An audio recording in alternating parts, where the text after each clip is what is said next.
ci uniamo con un abbraccio a tutta la famiglia per l'avvenuto decesso della Collinassi, che è stata vice sindaco, la prima vice sindaco donna nel comune di Fiesso d'Artico. Così il sindaco di Fiesso d'Artico ricorda Patrizia Collinassi, ex vice sindaco tra il 1994 e il 1998 con la giunta di Vladimiro Agostini, morta domenica pomeriggio poco dopo le 16 lungo la regionale 11 a Fiesso d'Artico, in prossimità dell'incrocio tra la strada regionale e le vie comunali Dante e Tramazzo.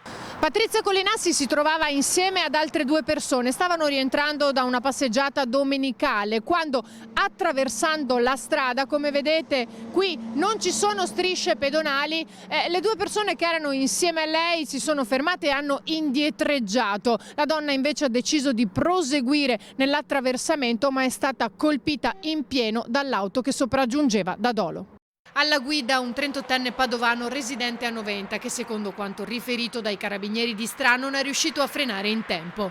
Per la donna non c'è stato nulla da fare quando sono arrivati i soccorsi. I sanitari non hanno potuto fare altro che constatarne il decesso.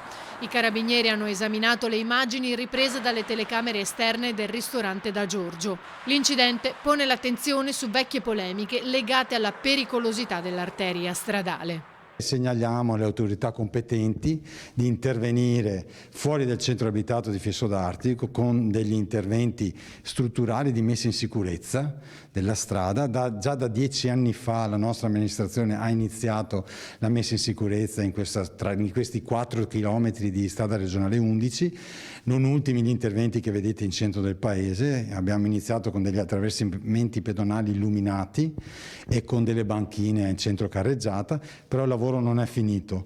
Ho già comunicato stamattina a Vernizzi e a Zattoni di Veneto Strade che voglio un incontro subito, un tavolo tecnico per definire gli interventi che dobbiamo fare fuori dal centro abitato prima della rotonda dell'Interspar.